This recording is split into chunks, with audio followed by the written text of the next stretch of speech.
Okay, na ohia office anya hwe ya be ma ne bi o mse o mo bia ne meni nkom cause me konkonsa ni asar me nya me hu amekenti ase benye adishwa ma mo bia ha na awie me kai obi mse we de na acha se ene yukwada na midweek na se update mre na samni edrusu maka acha se nse ko twi ko breman enso asamni mabobo ano te se pudio na ja me ba betina te se na so timenya o chefa na edrusu amre ya na mani age denden di se kan wadwene na me so me kan wadwene me se adwen kire ete se hwene obi ane ne de obi so de efata nanim enti samre de na che se wo adwen kire be ba na so me de aba na se da de se ekoso de nya asem keto apia onse me mitu mira na ma kire sie Abranti ya fera apia anka ne no odi konkonsa pa minim se de oba be ye mitimi ka ne preko na okọ opambo ho no do opambo nsa baba no akọ sofo osu empa ho no de we di aba se de eje ekọ eje eba o wadru sofo Jesus ahofe ho no okọ ye nsem okan ye nyina ne se Jesus ahofe e de nkomhye e de man nkomhye om de man nyina ne se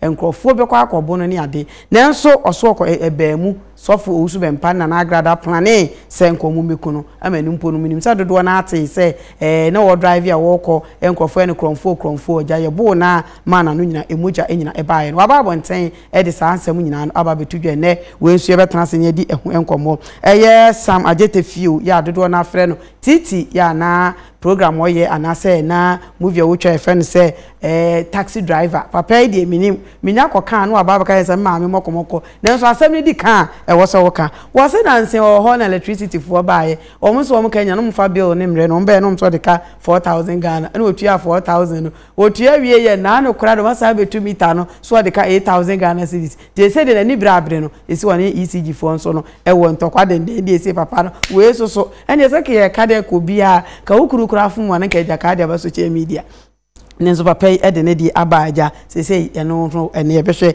ni aka ho asem e di ama no na yewura na nakwaku bu nsam ya se de mia mu sa abosum ni nyina atutuko enche fa Kristo sa de kra enaje nkwa waba oni kumchacha abompu eni mpu na ebompu ni mpu no de akwesi nyina anse de papa acho se first de ofiro de otuo ni rase wona entobium enti se de sa ntokwa ni nyina no intwaso sei eneja yewura se minim se mfe na nakwaku bu nsamu se mfre ne se ja oba be prophet se mfre ne se you okay yekoyenim na yewura lawyer Morris Ampa Musa na nu wo so him ade o se akwa kase we ge na we na fani face be o se usu se asu ye ge upo di kra che so ye ge na na no menya asmo e fani face wo fredo wo so chichi hu go so afa na wo ba besu wo so ye ge ye kan chiro hu hwe wo se kan nsem enya chiro ebusa fo mpa cho asem we no e nsem aba betodwa ene ja memede mekoje ne ni nkate edi twum sabe ya asem betimi ayede to adaworo ma sa wote no ani anye ho a nipa kora wote so waka no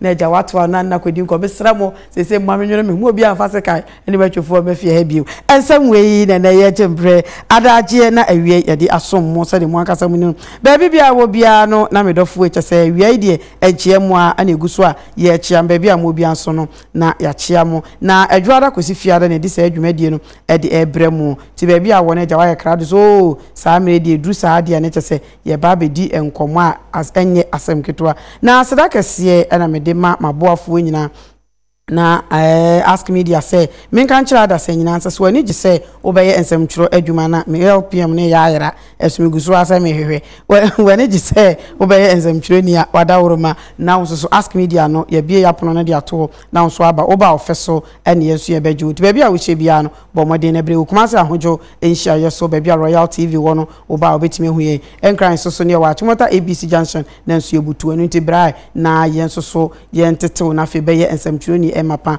meka se ebe ne Jebel Center ono ene de Hepa Plus Pavi ena Prasmus nso edi aba sese so ja ununum nro ni bia eno so ebebo na bibibia akoso ekama ya de aseda kese ma Kennedy Digital Satellite wo se ewani mapa ya wo pe be ma empo no ufie aye eni kan de Kennedy aso ye wo kokromoti a ye nsan ne ho eni abopo eno ntie nyina edi eni ebe kire is Jebel Center for the best man capsules nso edi aba wadaworo ma sa so nunum ndro bia eno so betima bo ma be ma sabi wa ye mre wo mpaso ya dodo so media meni nyema ho panyini se wontimo niema men ka se wo kahiri wo enye panimfo se sabisa bomofo se nemu tutua nka se brebo ntwima no ansan wawe ento adaworoma yesi bicycle so mfa so ani free ti bomaden na osututo bi na atumi abo yade aseda ekese ema endpoint homeopathic clinic say ono so ekura yasene enunti aboafo ni nyina no media aseda kese ede mamo emrepem no menya adaje na afi munsam no metimi atrim na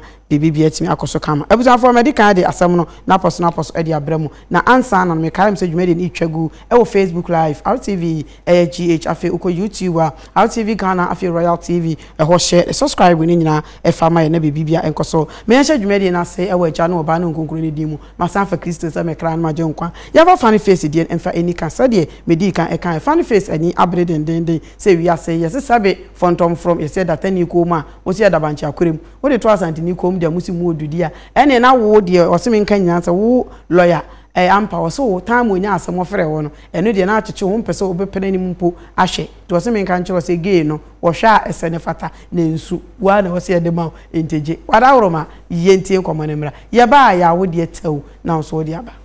My opinion about the LGBTQ. People have been asking me, inboxing me, funny face. You are a kid, 20 years in Ghana showbiz. Your opinion about the LGBTQ. What do you say about it? All I say is that all the men, women involved in LGBTQ, do your thing. Nobody, but don't come and tell Ghana to you want legalization. No, don't tell me. Evil people, you are the reason why Ghana is not moving on. Fuck you, LGBTQ. Nyanya, don't tell me, get me. Evil people. Hey, today, you this stupid lawyer, you some stupid lawyer like that. Today you are crying. You are crying that somebody is calling you gay. A poor, useless guy. You are gay, stupid lawyer. Even your body like everything shows you are gay, stupid fool. A poor. You remember when my issue came? Charlie, brother, they beg. I called this lawyer, Charlie. Call this lawyer, the back up, Charlie. This guy was fucking rude to me on the phone. What will I say? After some years, now you are fighting LGBTQ. You say, hey, you look like one anyway. Fuck you, stupid lawyer. I'm proud of you. Now to flame me. My name is Funny Face. See me anywhere and mess with me again. You don't have certificate in madness. My opinion about the LGBTQ. People have been asking me, inboxing me, funny face. You are a kid, 20 years in Ghana showbiz. Your opinion about the LGBTQ. What do you say about it? All I say is that all the men, women involved in LGBTQ, do your thing. Nobody, but don't come and tell Ghana to you want legalization. No, don't tell me. Evil people, you are the reason why Ghana is not moving on. Fuck you, LGBTQ. Nyanya, don't tell me, get me. Evil people. Hey, today, you this stupid lawyer, you some stupid lawyer like that. Today you are crying. You are crying that somebody is calling you gay. A poor.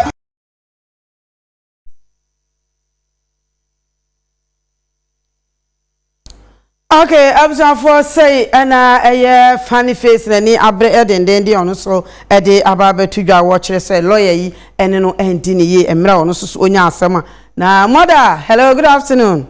Hello, Papa, good afternoon. Oh, no mentimi amehwehwe na ho ye de nya me adugo ye so why fe me da asere de e kose ya me so na kana kana say funny face na bi wa ade en se dan ko papa bi sha no Kone na one client who can was susu aka no amafio misrawa asamu ba na se da ha to se no kore ya funny face ya na me nim no de da no ase ni man se dan ko yi nti ya da sere le busuan fo no mo fa no na se o mo hu de o be na ni ma nye yi go funny face je na ta na sempa sere no sa sam tu na fo bi na se wan biwa aya tere ya na ye ya ano so na nchira se no nti no asem bia ba u ba ba gina no so de ya wa be gidi pande okay atem atem no ye o sa ni mu ka de ran ka bi na fa ya no okay but e chom nti na chom a na sere no o ma ni chom na on to be nti na on ko ti ono ana bra bo na si fa funny face no why time that's no nice nti ni sere no on to na no hwe no yi mai why mate Okay. Ebusuafo na eja mada de ne de aba begu me bibi yira nyame adome hunu je sese de mete ho asomdwe mpa aha ti so fa wadwen kyerɛ na ye nkoye nim sese de fan face sen ene nkrofo eti hu no eye sabi bibi ano de abufu ene ye kasa edan eniema sen na niema mo ankasa mu hu niema ye compare sese no ene face sen ene wusi hu fan face. Hello, good afternoon. Hello. Mira Atamenka. Hello. Hello. Me ba cho within. Din the man say am ka say for just. Ma me ba cho awie wadwen kire ne say. Okay. Me pa cho sage lawyers for na ma ja tu no. Din no mo ya go for ya mistake ya akoto ampaw. Ene o Morris ampaw. Pa cho we ya Morris ampaw adaroma. Akoto ampaw no na agia atu omo ese omo ma omo nyemra bia asesen nya Morris ampaw. Why? You. Mate medase why? Ebi ana minim onhyada nte Ghana ha. Sa na asem no koyeye. Yewura Morris ampaw so be kan so bia won right ntukutu timi wan kansi so dua pate no ene nkrofo dodo na ejina so omo kan sanse. Hello, good afternoon. Hello. Hello. Hello, Aineba. Mira within baby afrefi. Samini Akimoda. Chia Canada drugstore mama wate. Let's na ma dodo. That's Mira can you we the wire no me pa. I had the obi nyo de me bona na ni ko bi so. Ma de pa. You fe mamentia osuri na mentia sompo na mentia gafo na men koma asem. Ma che obi aba ko ama. What them penny forecast in the Uji? Meet you, pa. Yes, obey for the bay in a cockra, a crowd of the room on Calade. Yes, about damn fool and Casabe for. Why? Okay, but that's what correct. Wabon, pa. Nah, I can't say funny face. Wrong. What think kind? School crowd tasting to me think kind. I'm a kakra pie. Some more canning in and some as a free panoba social media platform. So, the funny face, no, maybe only say, you've been queen, so if you are a pantino combine, and you man queen. You, Mate. Medase minim sorry I say pantai so ti ka pantai no kresere okay also wadwen kire ene say wada roma say dey dudu na say funny face no ye hu ni ye say na wo so ya be me na udi yes sir pa cho we me your ba udi ba bi afrefi Aineba yes remember so me people was yeah much rewa I see, I'm comfortable. Medase. I'm going to travel old TV so I can't send me. I'm going to say now here. I go now. Ada. Now they make up for you when you say, "Why am I sample?" The Japanese is able to know you're right. Man, no, you're right. We did do, we did do my truth. Yo, Matwa, I feel na idea kume kwa nyina. Mate. Hello, good afternoon. Hello, good afternoon. I'm Odo wudin baby afrefi. I'm about to be free to call from Kobe. Yo, Kobe yanko yanim. Yo, I'm there. Paying for say, we talk on one count na. Yes, now, I'm Master American day one.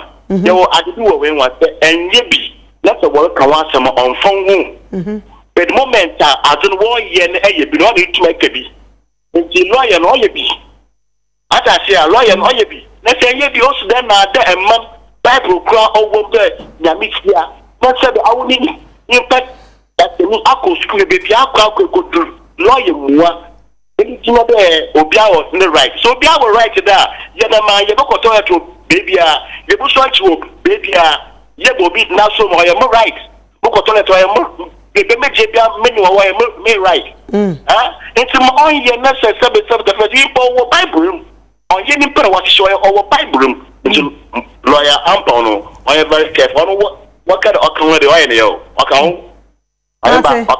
Medase we dey na SM say bufuo na mo dey eka